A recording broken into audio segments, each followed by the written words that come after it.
What's good? Coming to the Eastern Conference team of the day. We're going to talk about the Washington Wizards. People wanted to hear this. They came close. They just couldn't close out the last two games of the series. John Wall went down. They had a chance to go to the Eastern Conference Finals. They always been a fringe contender.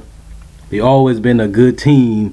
They just always get hit by the injuries because Bradley Beal and John Wall are always injured. They rely so much on them. They need them so much. They don't really have no backup players to step up. So they really need their backcourt a whole lot. That's why I had them fourth as the best backcourt, because this team really needs their backcourt to even win games. They need them to stay healthy, but they don't really have no backups, nobody that can come in and do what they do. So this team is always going to be a fringe contender, I won't tell you that much, until they start upgrading the bench, and still until we figure out what Otto Porter Jr. is going to be. And Kelly Oubre, I like him. He got a good shot, good three-point shot. If he can get some spot-up shots from John Wall and get some easy buckets, he can be a good shot maker. Otto Porter Jr. been streaky. Sometimes he good, sometimes he bad. He showed signs of an all-around player, and sometimes he showed an inconsistent player. But one thing that's good about letting Paul Pierce go, they can give him more playing time so he can develop into a better player and learn from him, get some experiences, get some coaching, watch some footage, and get some starter meaningful minutes consistently. So that what we can see is Otto Porter Jr. a bust because they took him in the top 3, or is he a good player, or can he become a great player? They didn't pick him that high for him not to get no playing time, and now they finally give him some playing time. But like I said, if he don't pan out, they always got Kelly, who just got to add some more, get some more bulk up and get a body, so that way he can don't get beat up on the post and stuff by the other small forwards, because a lot of them posting up now. But they do, all they got to really do is turn Otto Porter and Kelly to spot up three-point shooters, basically stretch fours, then knock down the three-point shot, knock down the mid-range, basically do like Trevor Ariza did. That's all they really need Otto Porter to do. Knock down some mid-range, get out on fast break, get some easy layups and some dunks, get to the free throw line every now and then. But most importantly, just give John Wall floor spacing. That's what Otto Porter need to just focus on, is just becoming a stretch four and a person that can knock down the three-point shot at just an open three. So that's the main factor for him. And the big man, I don't really like what they did because they middle-aged. Like John Wall, Bradley Beal under 26. So they got two big men that's in their 30s. So it's like they rush to get big man, and it don't fit the gap of the age group that they building around, because eventually they're going to have to get rid of those power forwards.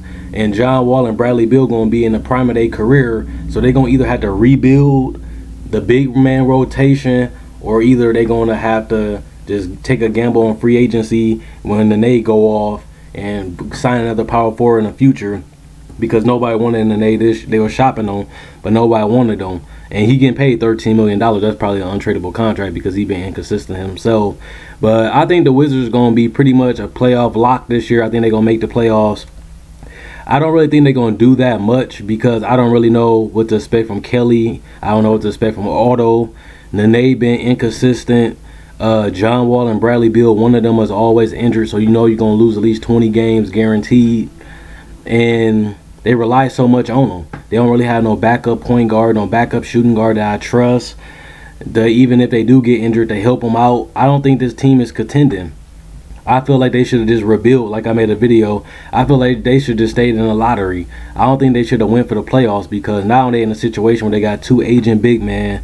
They in a situation where they don't have the bench to be a contender. They don't have the rotation players to be a contender. And they big man, to me, are not big man for a championship roster. And that's just my opinion. I think they should have just stayed in the lottery for at least 3 more years, then picked up took some gambles on some younger players and developed them with John Wall and Otto and Bradley Beal, and fill out their bench with some second-round picks or some first-round picks, trade a couple old players for some decent players, so this team can be all in the same age group, so that way they can grow together and develop together and get team chemistry. Because like I said, they so older than Bradley Beal and John Wall, and like I said, they don't really have no backups for those players. So I don't know. The Wizards are in a confusing territory to me. I feel like they should have stayed in the lottery for at least 2 more years, 3 at the max. And now they're in a situation where they're going to be a playoff second round, first round exit every year. But we don't really know what they're gonna really turn into until Otto Porter develop, and then we're gonna have to see what they're gonna do with the big man 2 years from now, because they signed Martian to a 4 or 5 year contract, but he ain't really a game changing defensive player or a game changing offensive player to me. He basically a pick and roll finisher and a pick and pop guy. I guess that's all they need him for. But they still got to figure out what they're going to do with Nene, and we're going to have to see what they get out of Otto. So I got this team making it as a 5th, 6th seed and being the first round, second round exit, depending on who they play against. And, you know, like I said, Washington, I think they should have stayed in the lottery for a couple more years. Let me know what you guys think. Comment, like, subscribe, and share. Basketball Analysis signing out.